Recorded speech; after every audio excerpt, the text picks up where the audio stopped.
بسم الله الرحمن الرحيم. الرحمن علم القرآن خلق الإنسان علمه البيان.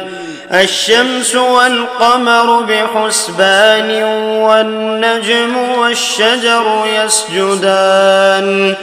والسماء رفعها ووضع الميزان ألا تطغوا في الميزان وأقيموا الوزن بالقسط ولا تخسروا الميزان.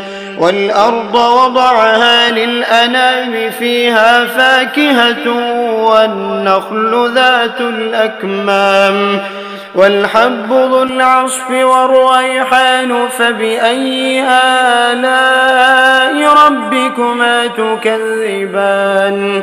خلق الإنسان من صلصال كالفخار وخلق الجان من مارج من نار.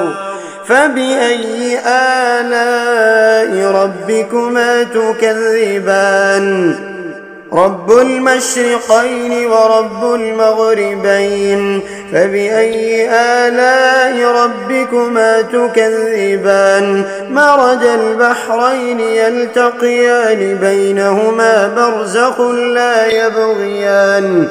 فبأي آلاء ربكما تكذبان؟ يخرج منهما اللؤلؤ والمرجان. فبأي آلاء ربكما تكذبان؟ وله الجوار المنشآت في البحر كالأعلام. فبأي آلاء ربكما تكذبان؟ كل من عليها فان ويبقى وجه ربك ذو الجلال والإكرام. فبأي آلاء ربكما تكذبان؟ يسأله من في السماوات والأرض كل يوم هو في شأن. فبأي آلاء ربكما تكذبان؟ سنفرغ لكم أيها الثقلان. فبأي آلاء ربكما تكذبان؟ يا معشر الجن والإنس إن استطعتم أن تنفذوا من أقطار السماوات والأرض فانفذوا لا تنفذون إلا بسلطان.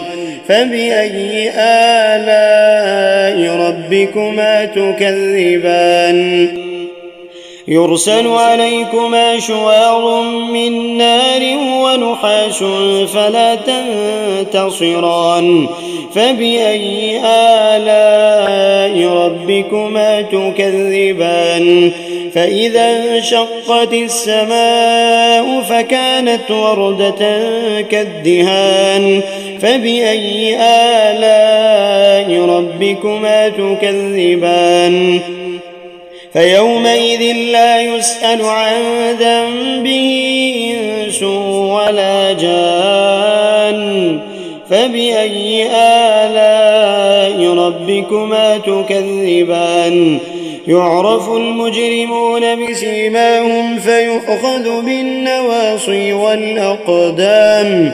فبأي آلاء ربكما تكذبان؟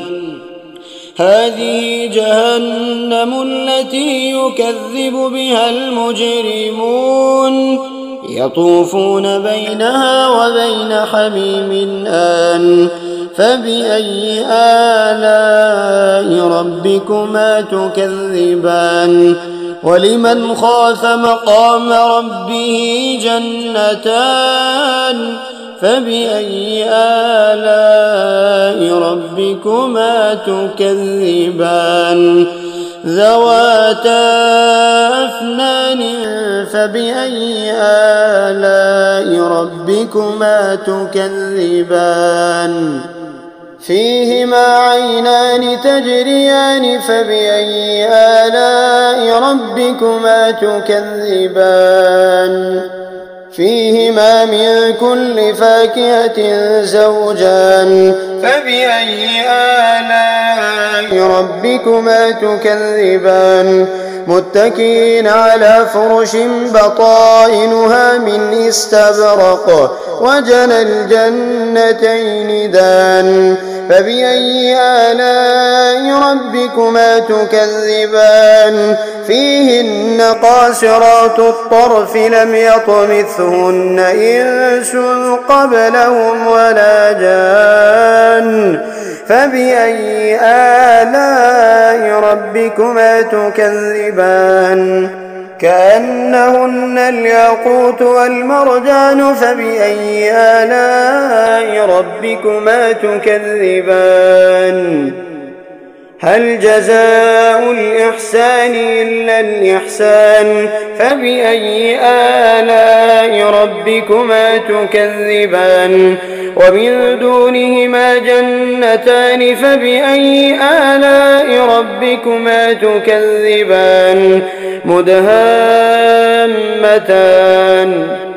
فبأي آلاء ربكما تكذبان فيهما عينان نضاختان فبأي آلاء ربكما تكذبان فيهما فاكهة ونخل ورمان فبأي آلاء ربكما تكذبان فيهن خيرات حسان فبأي آلاء ربكما تكذبان حور مقصورات في الخيام فبأي آلاء ربكما تكذبان لم يطمثهن إنس قبلهم ولا جان فبأي آلاء ربكما تكذبان متكئين على رفرف